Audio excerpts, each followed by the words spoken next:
Hi, I'm Diana Wentworth, and here we are at the Inside Edge. And believe it or not, we've been meeting for 33 years. And James Wanless, who is one of the most dynamic, amazing, inspiring speakers, is here with us again after 30 years. I know. And you are talking about refirement and everything. Tell me just a little bit about Dr. Dr. Re, because it's all about being able to renew our lives. So I have the 5 Re rules, the universals for staying young, staying active, alive, and happening. Oh, you are the perfect speaker for us here at the Inside Edge. We are fascinated with this subject, and we are really, really looking forward to hearing what you have to say. Thanks so much for coming back. Thank you, Diana. We're back. Okay, good. Come and see us. Right. This is amazing to be back here. I was so pleasantly shocked, Diana, when you emailed me a couple months ago about talking at the Inside Edge. I was an edger. How many years ago was that? 30 years ago. I remember Odile. And I must be doing something right because 30 years, I don't know whether to scream or cry or laugh or whatever. But my path is the Re path, the R-E. I call it the Re-revolution because I'm talking about the need to renew ourselves again and again and again and again. I love the Re words. And actually, I want you to be thinking about your favorite Re word today, and actually be thinking about the kind of thing that you want to redo, renew, reinvent, reimagine, repurpose, rehabilitate, reinvigorate, re-energize. It goes on and on. But which one of those re's do you want to do in your own life? It's interesting, we talk about getting old. And old is not my favorite word. I mean, it's a fun word, it's a joke, but when somebody calls me old, whoa. I go like, wait a minute, I've got attitude around that. But one of the points about staying young or growing young, the greatest anthropology book I ever read is called Growing Young by Ashley Montagu. It's a brilliant, brilliant book. But one of the ways of staying young and growing young is watching your language, being able to reframe your words and redefine some of these words that we use. And so when we talk about aging, I get it, we age, but and old and all those things, aren't there different words for this somehow? And I love the word saging, to sage our lives, and we are sages. We are sages. And one of the things I think in America, I wasn't planning on saying this, is that I just think there's so many of us sages in the world. Boomers who want to reboom, reboom, reboom, reboom. And we have something to say. We have incredible wisdom, sagacity to share with the world. And that's what's great about Inside Edge, actually, is to be able to take what we have and what we know, been around the block a few times, and really be able to offer that to the world somehow. And I'm pretty active online, but I just don't know quite how to reach millennials. Millennials are the biggest demographic in America, the demographic of the millennials, but how to reach them with our wisdom, because we do have wisdom for this world. And it's kind of my challenge, and I'm not quite sure how to do that at all. But in any event, getting back to my original kind of what we're talking about here today, there's just we all know this. There's so much change in the world. It's all about change, right? It's a topsy-turvy world here. But by far, the biggest change we've all undergone, and yeah, there's internet and all these kinds of things, absolutely correct. It's the length of our lives. The length of our lives. That has changed the whole landscape of living today. 100 years ago, people lived to maybe 50. 100 years ago, 50. And now what are we doing? We're going into 80s and 90s, and 1 out of 3 people born today live up to be over 100. That is like, whoa, wait a minute. What happened to 65 or something when I was supposed to retire? And now I have 30 more years to go. And that's why I call it refiring. And how do we refire? And how do we renew? So this is a tremendous time in human history. This is unprecedented. It's a revolutionary time of learning how to live long. How to live long and be happy and healthy and holy and wealthy enough. How do we kind of do that? Because to live long, we've got to ourselves. I call it the renewability. To me, it's probably the most important skill and most critical skill in the 21st century is to know how to renew yourself with the renew abilities that are here simply because we live so long. And how do we do it? You have to reboot your brain, right? And what's that all about? How do you do that? And you got to remotivate your heart. You've got to repurpose your life. You've got to re-energize your body. You've got to to do this if you really want to live a full, complete, happy, healthy, holy, wealthy life. So it's not, it is about self-renewability, really. But we have to renew all aspects of our lives as well. And we know this is kind of a life of reversals and resets. I love the words here. Is what, one of the greatest things we have to do now is learn how to rebound. And this is not a basketball concept, really, here I'm talking about. To rebound from setbacks. And we've all had setbacks. And it's how to recover from losses. We all confront that. And not only that, but when we look at business, if you want to stay in business, you've got to be able to reinvent, reimagine, rebrand, renew, I'm 75. I'm still in business, but it's not the same as it used to be. So you've got to have a brain and a body and a heart that really can do that, and that's not easy. Now, I think I'm like the preacher talking to the choir here. We're young. We are young. Because I've been in some groups where people are not young anymore. So you get what I'm talking about. I don't think I'm going to say anything totally new to you. But this is the kind of talk I want to take into the TED Talk forum and kinds of things like that. Because a lot of people are boomers, aging boomers, who need to learn how to reboom, because, retiring is, for a lot of people, is a bogus concept. Because a lot of people cannot financially retire. We know that. A lot of times, and I like what our group was saying, is the way to stay young is to stay active and stay engaged in life. And retiring, a lot of times, going to the golf course, hack and slash with your gin and tonic at noon is not exactly what we're talking about here. It's about refiring, but then how do you do that? And so that's what kicked in for me when I was 65 a bunch of years ago. My dad, who actually lived to 99, and I keep looking at my dad, how did you do that, Dad? That was amazing to me. But he kept saying, James, when are you going to retire? You're 65, 66, what's the deal? And I said, Dad, I can't retire. I don't have the money. So then I started thinking, well,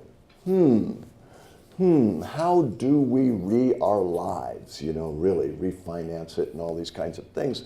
So that set me on this path, the path that I'm on, of really looking at how do you do this? Are there some universals about rebuilding, re-engaging, rebirthing, renewing, Are there some universal rules for this? And so I started looking around. I looked at my dad. I looked at some great companies that are still in business, which are not too many. Actually, now you think about it. I look at certain people, are they role models? Are they role models? Are these people who are youthing their lives and still kicking at 85 or whatever? There's a few of us. I think we're a good group of that. But as I looked around, I kept saying, the real key to life, the real mentor, the real teacher is nature. Nature, nature, nature. I say nature knows how. Nature knows how. Nature knows how to renew itself. 2.5 billion years. I mean, that's a long time, Earth has been around and has completely rebirthed itself and renewed itself, reinvented itself, re-evolved itself through 5 complete extinctions. I mean, it's over. But nature doesn't think so. And it keeps coming back and coming back. Talk about rebounding here. And so, and it's funny because nature's always been my refuge, one of those words. I mean, even as a kid, as much as I love baseball, I love going down into the woods, I mean, that was the place I just thought, oh. And I heard a great quote from John Muir, who's one of the great naturalists of California and the Sierras and the mountains. And John Muir says, if you want to stay young, if you want to renew yourself, walk into the eternal youth of nature. He calls it the eternal youth of nature. And it's probably, if there's one thing I could ever say to somebody who's feeling stressed and, oh my gosh, I don't know if those kind of things, go for a walk in the trees. Come on, and breathe. Breathe and see that green, because it's in nature that you are naturally revitalized, because we all come from nature, right? Even though a lot of people don't believe this. So when I say, oh, nature's my teacher, people go like, huh? I'm human. Like, duh, I'm a different. There's a lot of people who've never been in nature, I swear. And so they say, well, I appreciate your fact that you like nature, but I don't see it being relevant to me. I'm a human, and I've got a human brain, and these kinds of things. And I say, dude, wait, hold on. So I have a picture here, and this has been the driving force of my life, this photo. It's on the back side of one of my decks of cards called Voyager, which has been around for a long, long time. Matter of fact, talk about re-youthing and revitalizing and re-engaging life with a product or a business. With Voyager, these cards that Odile still has from 30 years ago when you picked one of these cards. Yeah, you guys. I teach mostly in Asia. It's Asia for me. To me, that is young. I mean, to me, Europe, I love Europe, but it seems really old. In America, I don't know what it is. But Asia is so vital and alive, whether we like it or not. It's the truth. So I've had to readapt. I've had to say, well, my old gig of going here and going there doesn't work anymore. It's now Beijing. It's now Hong Kong. It's now even Tokyo. It's Taiwan. I mean, it's all these exotic kinds of places, and they love it. I mean, they love Western medicine. They love Western wisdom. The way we embrace Zen and Eastern philosophies and all that kind of stuff. It's very interesting how it all works. But anyway, so that's kind of my path, is kind of staying up with it, which means to be able to change. Adapt, adapt, adapt, and adapt. So when I talk about nature as this way, again, people say, huh? So here's a picture. On the back side of the Voyager deck, this is I don't know if you can see it or not, it's a mandala. But this mandala is actually a real photograph from one human DNA chromosome. This is what makes us, this pattern here. Normally we see DNA as this double helix thing. This is a cross-section photo of one actual DNA chromosome.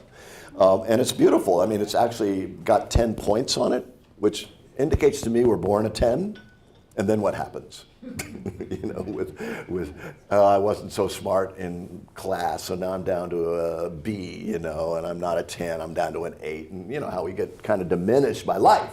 And the idea is to have this real mandala. This is not a manufactured mandala, to show us how magnificent, how much of a star that we are. But what's really amazing about this, and why I want to talk about it, is that if you take, is there anything living in here besides us? Are there any flowers or anything like that? Is that real? Probably not. Okay. Anyway, if you look at the DNA of every living organism on Earth, whether it's bacteria, whether it's a tree, whether it's a pelican, whether it's a rose, anything living, an organic life form on Earth has the exact same pattern as this. It's only when you, to the eye, to the human eye, it's the same. When you get into the microscope, and you obviously see some changes and differences, obviously. But in general, this is what all of nature is made of, including ourselves. So when people say, well, gee, I'm not a natural person, and I think different, and I'm not a bird, and I'm not a robin, and I'm not a rose, I say, get over it. Look at this, because it is the absolute truth. And that's probably my biggest mission, is to tell people, get out into the world of dirt and mud and stuff like that, and get into it. I teach a class in Holland a lot, and it was a weekend class out on a beautiful farm, Dutch farm, it's cool. And nobody there would take off their shoes and walk on the grass. I mean, this is grass. I mean, this is not even, not funky stuff. And like, what's going on here? How disconnected are we from the real stuff that we're made of? The soil and soul of who we are, So anyway, nature became my teacher, and as a result, I've got like 4 or 5 books here, a deck. You're going to pick one of these nature cards eventually, if I get to it here today. As my love, and I'm just totally stoked and fired up about nature as the way. So when I look at nature, I found what I think are the re-rules, the re-rules, the way of staying renewed. And these are universals. I mean, they're not just for a business thing or a personal thing or a health thing. I think they cross over all these different domains of our life here, these re-rules. So the first thing about nature, wow, is everything in nature except for us humans. we are, I don't know, everything in nature except for us knows exactly who it is, what it is, and why it is. There is, a robin knows it's a robin and does the best to do what robins do. A rose knows it's a rose is a rose, and is the best rose it can possibly be. Everything in nature knows who it is and what it's supposed to do. It has life purpose and self-identity. Do we? I mean, it's amazing. We go into bookstores to figure out what my life purpose is. I mean, that's incredible, kind of a thing. And we should know this. I mean, to me, school systems, they should be, true education is about who we are and why we're here, And I've been spending my whole life looking for my life purpose and destiny. And if there's one question you can ask yourself is, what am I here for? Why am I here? Because once you, and I've just discovered this in the last few years, I didn't used to believe in destiny very much. Oh, what's your destiny? I don't know, whatever, I don't know if there's such a thing. But I kept asking myself, what is my destiny? And just a few years ago, I think I got it. But what's cool about this is once you really know, without a doubt, I mean, you know it internally, you feel it, it's an intuitive, instinctive kind of thing, what you're here for. You have this, what's called the future pull. The future pull is, and this is true of everything in nature, because nature knows what it's supposed to do. A redwood tree knows it's supposed to grow to be a tremendous tree and grow to the light. Redwoods know that is their life purpose. They don't doubt that at all. And when all of nature, because it's so successful, knows its life purpose, it is instinctively pulled by the life force. The life force itself pulls that redwood tree up. And when we know ourselves what our life path or purpose is the same thing kicks in for us. The life force kicks in for us, and we are pulled by the life force to be who we're meant to be.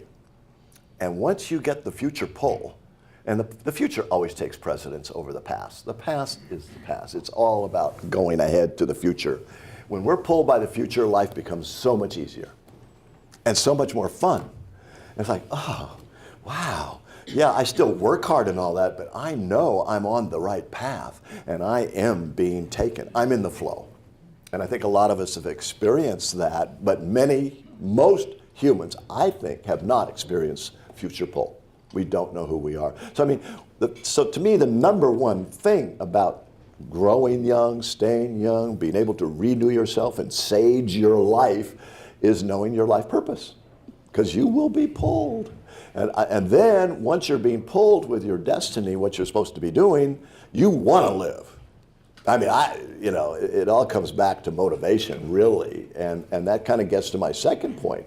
When you look at everything in nature, I mean, obviously plants and animals don't have the complex emotional psychologies that we have. That's obvious, but I guarantee everything in nature is enthusiastic about its life and what it does.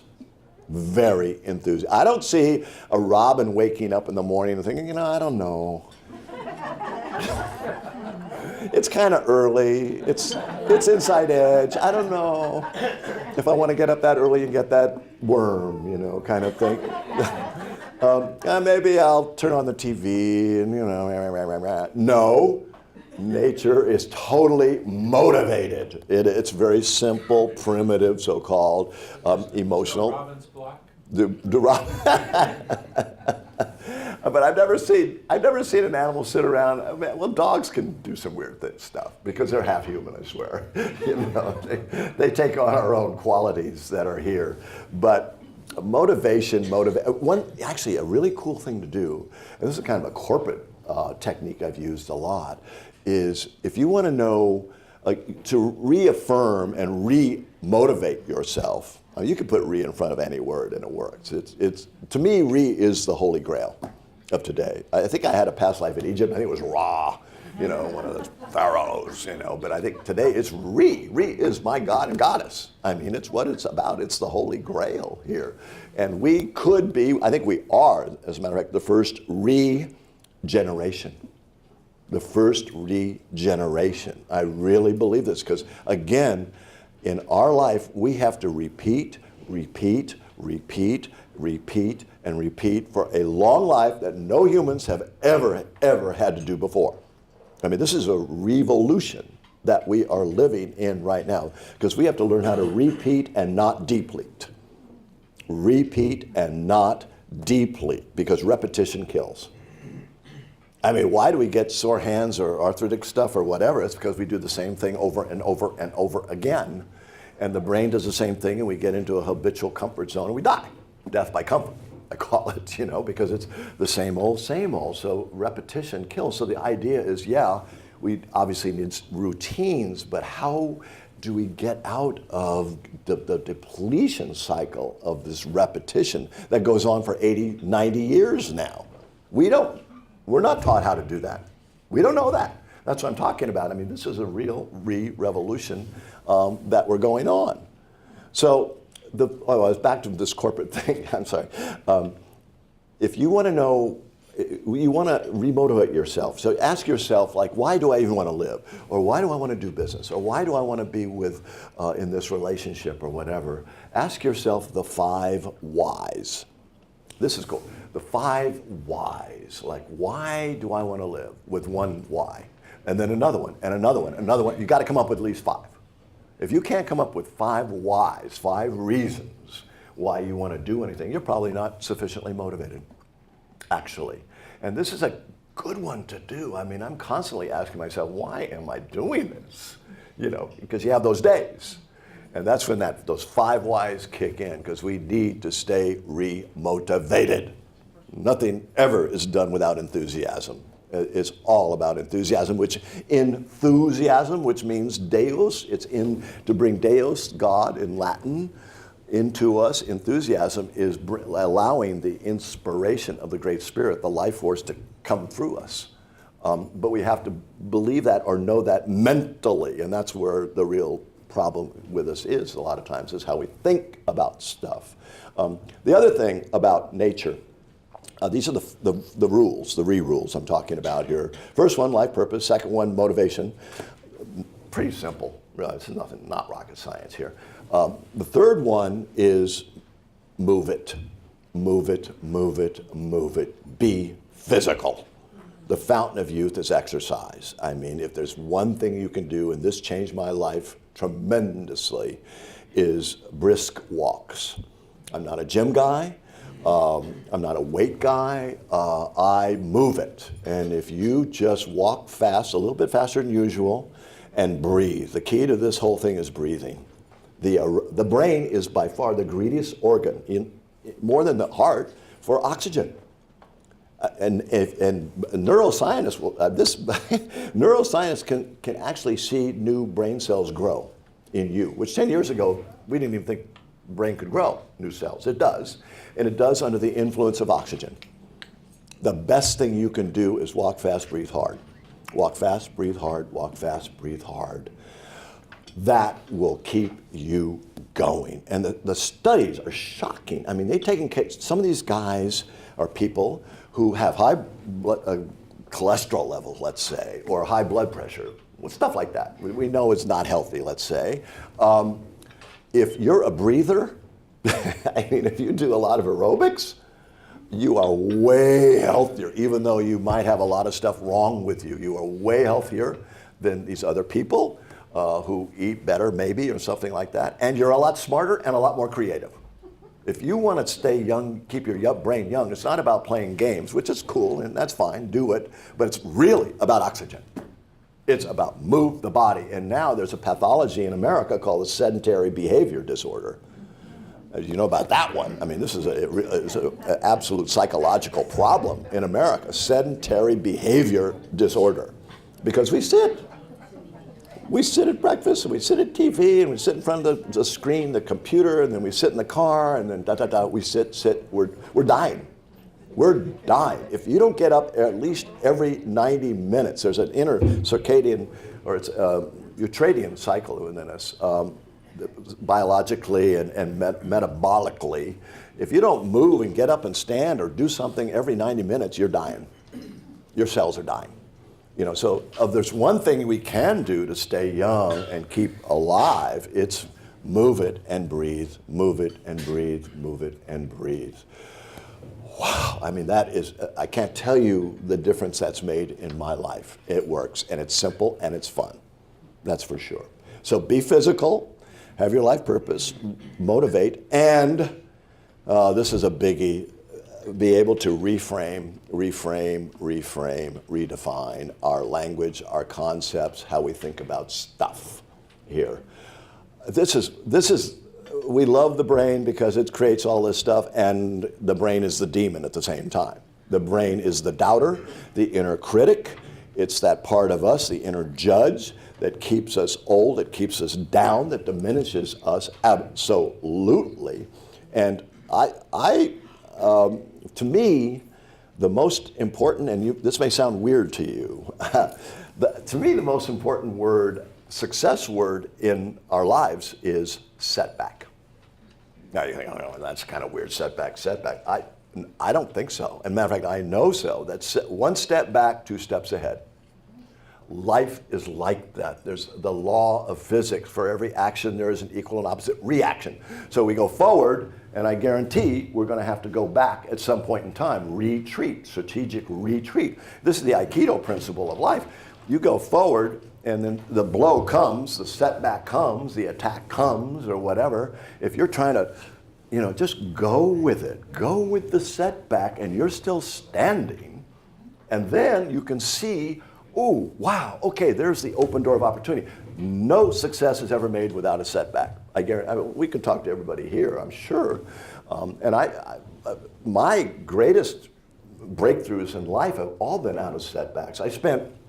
My story is, I spent 4 years making this deck called Voyager. free. I mean, I wasn't making any money, 4 years of doing this thing.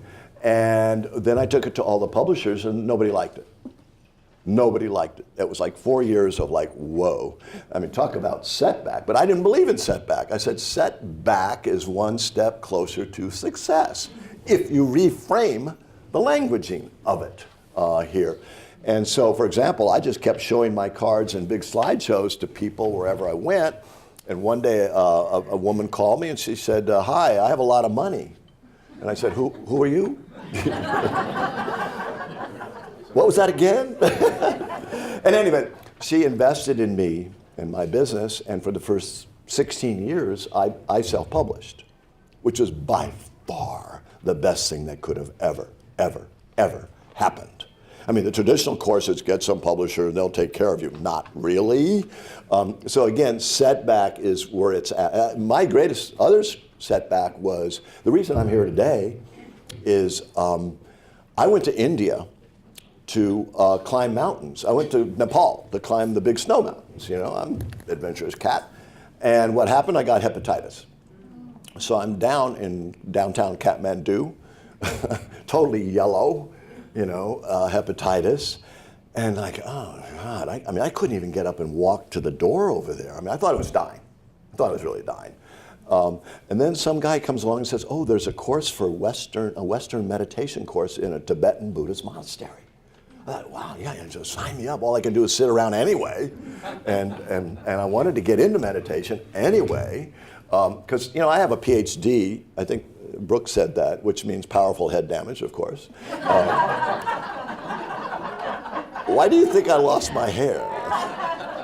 Actually, my hair couldn't keep up with my thoughts. I like to think that. But, oh boy, PhD, right. Anyway, I knew that wasn't it. I knew just being a smart guy, you know, with a degree, so what? I mean, so what? So I was interested in meditation. So here I am, ready to die, get my body over to the monastery, Tibetan Buddhist, and the next thing I know, I'm meditating every day, doing the Buddha Gold Light meditations, and thinking about the negative mind, the critical mind, day after day. And I walked out of there in a month. I was healed. No medication, I didn't take anything. I just did the Gold Light meditations, and that changed my life. It was enough of poli-sci 101 in undergraduates. I just like, oh brother, I can't do that anymore. I'm on the path, you know? And once you're on the path with meaning, wow, it's hard to get over. I can't believe only 15 minutes to go here. Okay, getting on with this anyway. And the third thing I want to say about setback is I had prostate cancer last year, and I freaked, you know, like, oh my God, you know, the best thing that could have happened to me. I'm not saying that, yeah, it was a good thing that happened to me. In a way, it was the best thing because this is a little sidebar. I was not going to say this, but I really feel it's important. What they do with prostate cancer is, what drives cancer is testosterone. Okay, so the first thing these cats do is they get you off of testosterone. They block your natural man hormone, your thing, you know, that makes you a man, all that kind of stuff. And all of a sudden, I was becoming a woman. I swear, this is the greatest adventure I've ever had in life. And not only a woman, I'm having hot flashes. You know, so I'm thinking, oh, okay, you know. But I've had feelings I never had before. I mean, I have real emotions, you know, and I cry every day, and I love what you know, and I get it now. I really get it.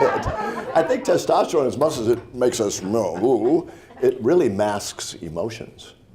I really, really do believe this. And by the way, without all the muscularity of testosterone, I'm smarter.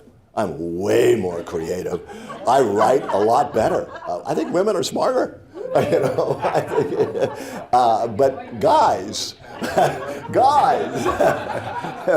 our world today, it's all about HGH or some kind of testosterone booster. But really, if you really want to kind of get it and really feel life, and I mean feel life, it's well, you know what it is. So, explore the adventures of the divine feminine.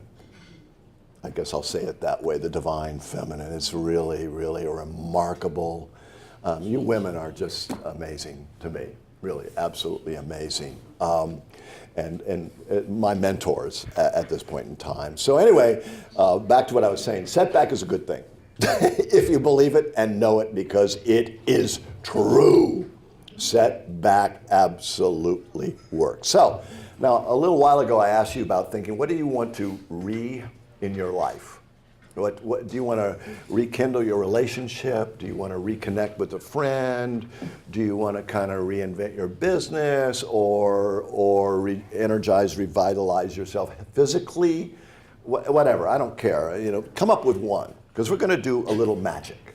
This is magic. I think Brooke mentioned magic, so I can say it here. In China, I cannot say the word magic. Magic does not work in China.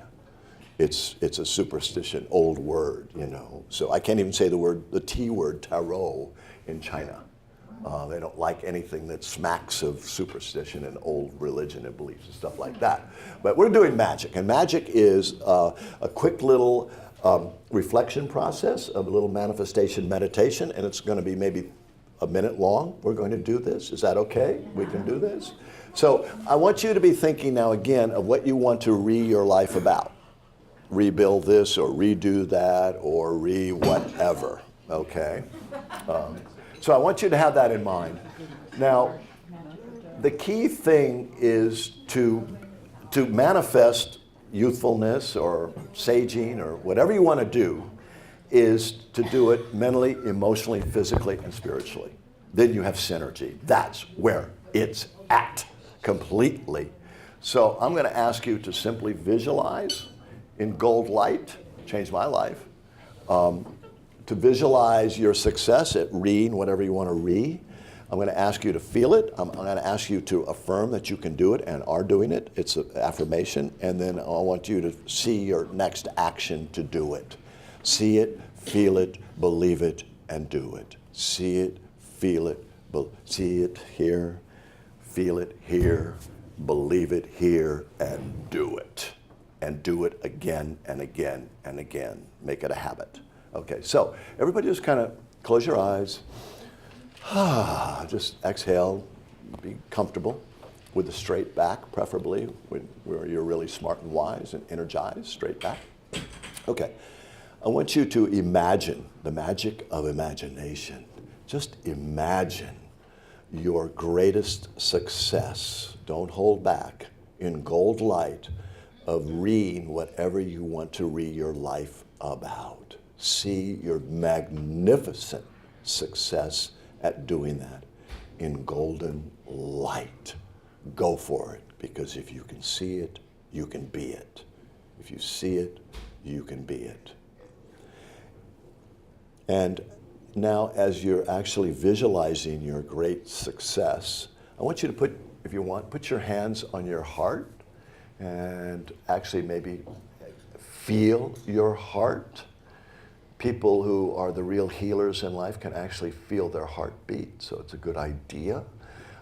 But as you're visualizing your success, I want you to feel how great that is, how much wonderfulness that would be to be successful at your project, your goal there, and feel how much you desire it and want it and feel it in your heart.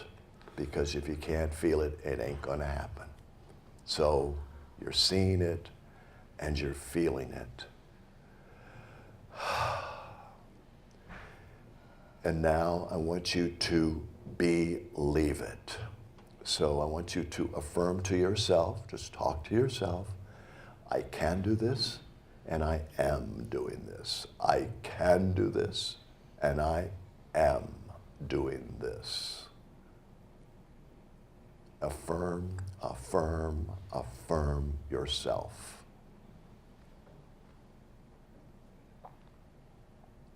And finally, I want you to visualize your very next action, the doable action you can take and you will take.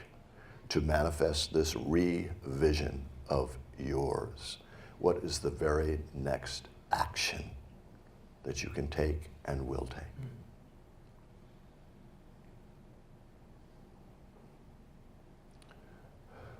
And to complete this little magic meditation, just thank yourself and the great life force that made you, created you, for this wondrous opportunity to live your life purpose and live life to the fullest. Thank yourself and the Great Spirit for this wondrous opportunity.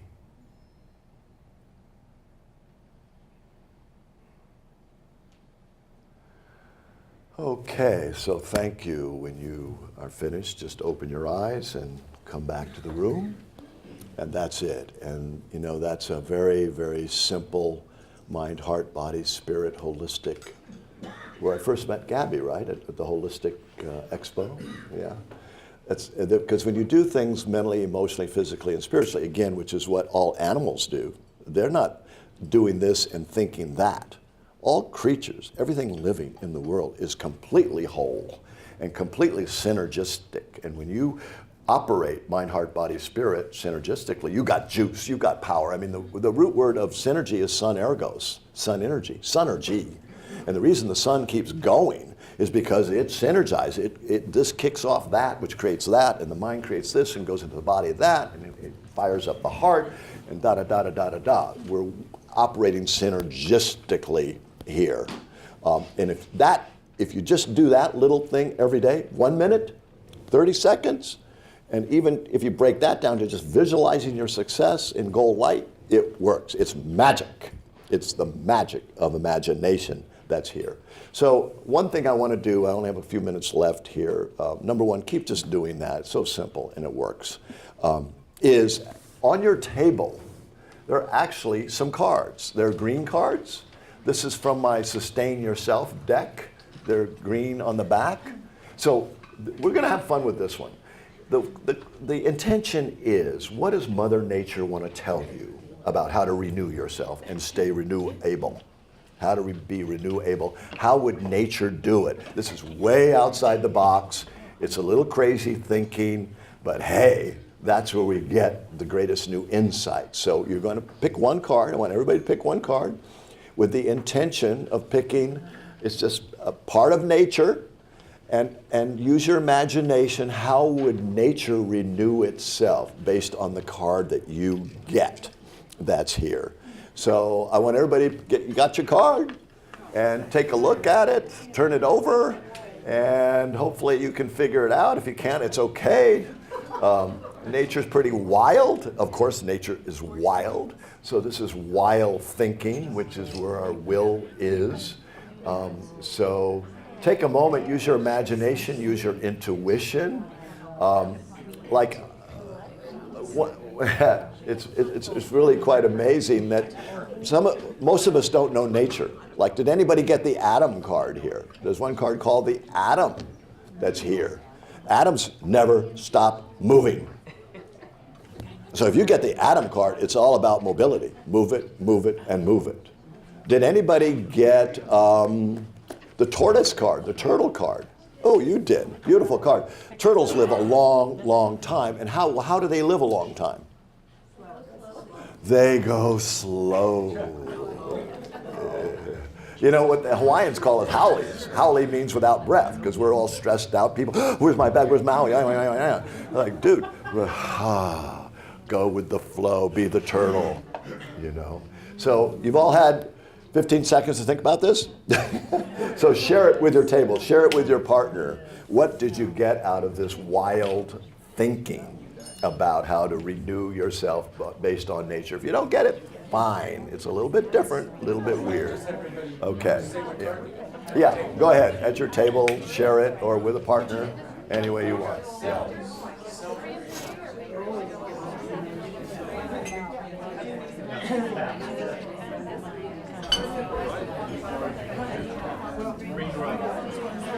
Take it.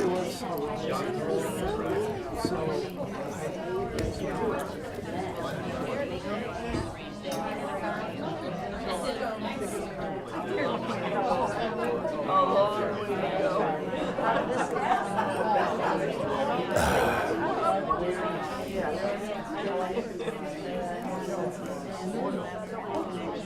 What you guys get? Yeah, I didn't care for my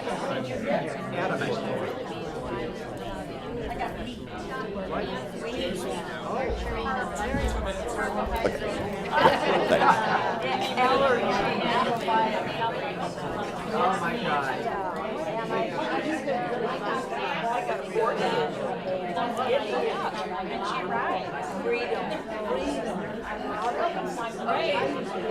Yeah, my Do we have?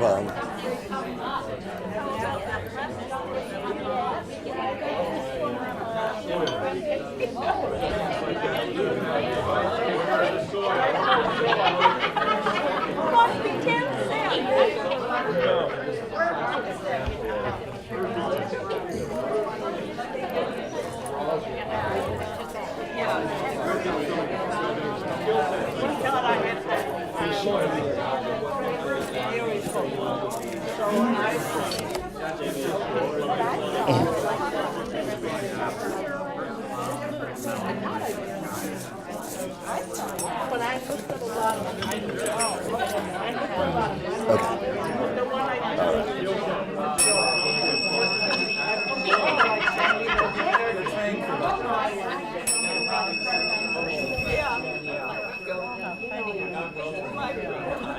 I'm on a black horse. Oh my God.